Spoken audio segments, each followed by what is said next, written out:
Sabtu diberhentiin kalau nggak salah. Dia kan biasa seminggu 6 hari. Dia bilang paling 5 hari kan. Kalau dengan apa belum, tapi dia ngomong seperti itu. Terus kapal. Jadi ada efisiensi itu dari MBG.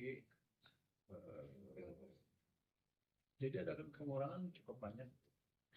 Yang dia bilang aja 40 T hitungan pertama pasar. Tapi bisa lebih. Tapi bukan saya motong ya. Memang dia melakukan sendiri karena dia bilang masih bisa ada efisiensi dengan keadaan yang seperti sekarang ini. Jadi jangan dibilang MBG tutup mata, enggak, dia juga melakukan efisiensi. Tapi kalau 40 T mayoritas dari situ juga dong Pak. Itu dari satu hari aja 40 T. Itu belum dihitung, belum dihitung ya. Opsi itu lagi dipikirin Pak. Itu belum dihitung 80 masuk ke 80. Yang MBG tuh belum. Yang itu tadi saya yang dia bilang bisa segini kalau dia udah jalan aja Pak. Tapi kan belum dikasih. Tapi kira-kira dengan itu aja bantalan kita masih cukup. Nanti kalau Anda lihat rambut saya berantakan sekali, baru Berdasar ya. ya yang lain lah. Itu merasa ya pas seluruh KL itu diefisiensikan belanjanya atau hanya KL-KL tertentu yang misalnya memang belanjanya besar dan memang ada ruang untuk diisi. Kita akan buat merata seluruh KL. Kita akan tentukan daerahnya terus dia. Karena kan saya usul begini kemarin kan waktu rapat di Menko. Oke deh, Anda usulin berapa yang dipotong nanti kita sesuaikan. Maka usulinnya bukan potongan, malah nambah semua. Jadi saya simpulkan begini, kalau begini caranya, saya nggak bisa mengharapkan pemotongan dari Anda. Ya udah, saya kalau gitu nanti ada. Pak, berarti lagi di mau konfirmasi statement Bapak aja, berarti opsi penghematan salah satunya lagi dipikirkan pemerintah itu pemberian MBG dari 6 hari ke 5 hari. Enggak, bukan saya itu. Waktu rapat antara lain kepala MBG bilang seperti itu. Saya nggak ngerti hitungannya, tapi dia bilang kira-kira seperti itu. Bisa melakukan penghematan dari Saya bisa ini. Udah begitu.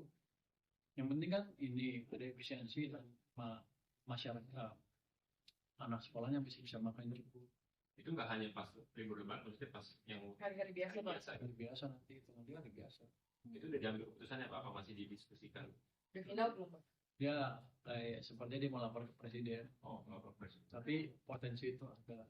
Kalau kepepet ya itu di jalan kan dapat 40 T sendiri kata dia ya. Sehari kok. 40 T sehari Pak. Selama setahun. Oh. Nah, sih lu. Setahun advisornya. Tapi itu yang di bawah 80 T kan Pak? Di luar. Apa itu sampai jangka waktu berapa disebutnya? Enggak, nanti biar Pak Ketua MBG yang kan dia harus lapor juga presiden. Tapi saya hanya bilang ruang untuk itu ada. Jadi kalau kepepet ya jangan dikerjakan itu. Jadi jangan bilang negaranya akan hancur. Apa yang bilang 2 bulan lagi hancur? Siapa yang bilang sih? Dia tahu dari mana? Ini saya tunjukkan datanya nih ya. Yang ini harga minyak yang hijau di. Yang ini adalah yang biru adalah coincident economy index. Indeks yang menunjukkan keadaan ekonomi setiap saat. Kalau indeksnya naik, ekonomi lagi naik. Kalau begini resesi ini naik resesi, naik ini resesi. Kita lihat tahun 2008, 2009 nih. Harga minyak naik sini, ini rata-rata bulanan ya, kanan dia. 130-an, rata-rata bulan ya. Ini kita masih naik.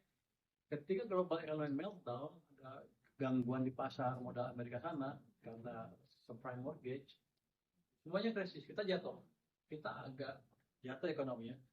Tapi ini pun tahun 2009 karena kebijakan yang betul, fiskal moneter yang betul, ekonomi kita tumbuh 4,6%. Ketika selling kita tumbuhnya negatif di tengah harga minyak seperti ini.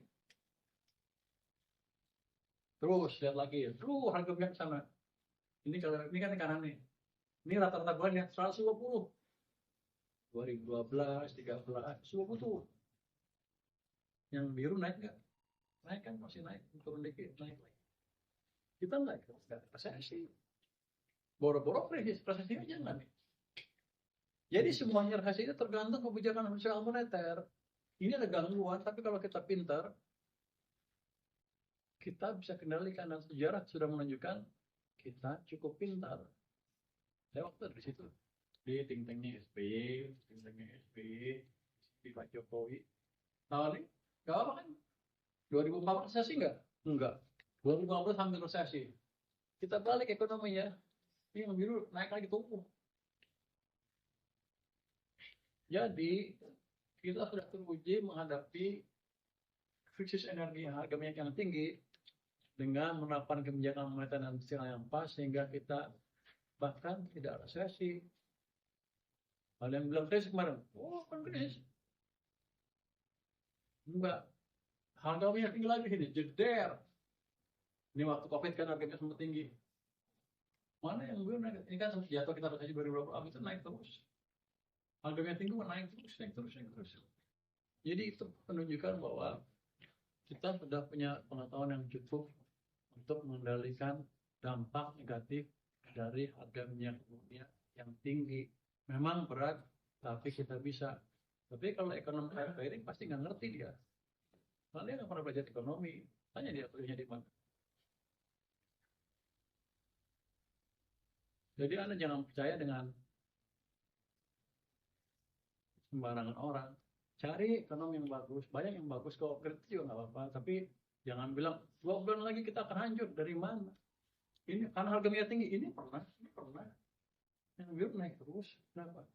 Karena kebijakan fiskal moneternya bagus. Di sini zaman siapa? Di sini zaman Hatta. Saya staf khususnya Hatta Rajasa. Di sini saya juga ting-tengnya SBY. Di sini saya dengan Pak Luhut, dengan Pak Jokowi. Jadi pengetahuan kumulatif kita sudah cukup kalau dipakai dengan betul. Memang kita harus waspada. Kita akan ambil langkah-langkah yang diperlukan untuk memitigasi dampak harga minyak yang tinggi. Tapi bukan berarti kita akan gagal. Sejarah menunjukkan kita berhasil terus. Kecuali mereka nggak ngerti itu, ekonomi nggak ngerti itu. Mau sebut nama lagi? Karena dia nyolong kayak terus. Jadi TV-TV yang nggak ngerti juga kan undang orang itu kan. Dia menyebarkan berita palsu. Panggillah orang yang ahli, yang betul-betul ahli. Maka bisa ngasih kritik yang bagus. Saya akan ambil ilmunya. Tapi kalau dia bilang Purbaya ngerjain apa tuh ke Tanah Abang cuman ini. Dia akan bilang gitu. Nipu aja katanya. Cuma lihat data. Lihat di lapangannya bagus. Jadi ceklah. Media juga mesti pilih-pilih mana sumber yang bagus, mana sumber yang salah. Kalau ada masukan yang bagus, saya akan pakai.